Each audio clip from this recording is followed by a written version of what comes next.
हमारे साथ इस वक्त जुड़ चुके हैं किरण। गुड मॉर्निंग, कहाँ से बात कर रहे हैं? हेलो हाँ किरण, बताएं कहाँ से बात कर रहे हैं? सर, मैंने टाटा मोटर्स के 800 के भाव पे 100 शेयर लिए हैं। 839 ना, आपका 839 का भाव आपने दिया है।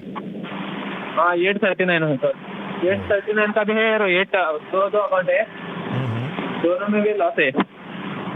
अच्छा, एक दूसरा शेयर कौन सा बताया आपने? हेलो। आवाज आपकी दिक्कत कर रही है। चलिए, 839 के भाव पे टाटा मोटर्स इन्होंने लिया हुआ है, यहाँ पर नुकसान यहाँ पर झेलते हुए। बताएं सचिन, क्या करना चाहिए? पूरे ऑटो पॉकेट में जो सेंटिमेंट है वो कुछ खास अच्छा दिख नहीं रहा है। पिछले 5 ट्रेडिंग सेशन में भी हम देखें तो टाटा मोटर्स लगभग 6% टूट चुका है। तो क्या रणनीति लेकर चलें? इनका भाव तो और ऊपर है, 839 का भाव पे इन्होंने एंट्री की हुई है। हाँ जी, बिल्कुल प्रशांत जी। एक ओवरऑल देखा जाए ऑटो सेक्टर में जो थोड़ा सा अंडर परफॉर्म करता हुआ नजर आ रहा है काफी लंबे समय से। एंड 810 के आसपास में ही एक हर्डल था, एक रेजिस्टेंस जोन था जिसको ये सरपास नहीं कर पाया, और अराउंड दैट लेवल से ही जो है वो वापस से सेलिंग प्रेशर हावी होता हुआ नजर आया है। हालांकि इंपॉर्टेंट सपोर्ट्स थे करीब 775 के आसपास के, 770 के आसपास के, वो भी स्टॉक्स ने यहाँ पर daily as well as weekly charts पर ब्रेक किए हैं। और अभी जो है स्ट्रक्चर वो फर्दर और वीक ही नजर आ रहा है। मुझे लग रहा है डाउन साइड में एक बार 670 के आसपास के जो इंपॉर्टेंट सपोर्ट्स जोन है वीकली चार्ट्स पर, वो लेवल्स को एक बार टेस्ट करता हुआ स्टॉक कमिंग डेज में नजर आ सकता है। सो यहाँ पर 680 तक के लेवल्स की पॉसिबिलिटीज है। अब अगर ये चाहें तो 680 के बिलो के स्टॉप लॉस के साथ पोजीशंस को होल्ड कर सकते हैं। अदरवाइज यहाँ पर ही एग्जिट करने की सलाह रहेगी at the current market price which is trading near around 740।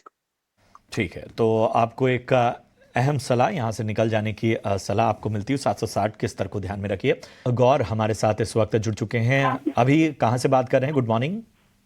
Ji, good morning sir, मैं दिल्ली से बात कर रहा हूँ। जी बताइए, किस स्टॉक पे आपका सवाल है, और साथ ही नजरिया जरूर बताइए। अच्छा जी सर, मेरे को दो शेयरों के बारे में पूछना था, एक अशोक लेलैंड और एक कोल इंडिया। ठीक है, अशोक लेलैंड किस भाव पे अशोक, लिया है? इसमें कौन सा शेयर सर? अशोक लेलैंड किस भाव पे लिया आपने? सर, अशोक लेलैंड ले रखा है 233 पर, अच्छा, और कोल इंडिया? और कोल इंडिया ले रखा है सर 450 पर। अच्छा, दोनों पे 6 मंथ का नजरिया है मेरा। ठीक है सचिन। अशोक का लेलैंड 233 के भाव पे इन्होंने लिया हुआ है, और कोल इंडिया 400 के ऊपर की इनकी खरीद है। बताइए दोनों स्टॉक पे क्या रणनीति लेकर आगे चलें? 6 महीने का इनका व्यू है। सबसे पहले बात करेंगे यहाँ पर अशोक लेलैंड की। प्रीवियस ट्रेडिंग सेशंस में एक अच्छे सपोर्ट्स टेस्ट करने के बाद में स्लाइड पुल बैक मोमेंटम हमें अशोक लेलैंड में देखने को मिला है। सपोर्ट्स रेंज थी नियर अराउंड 215 की।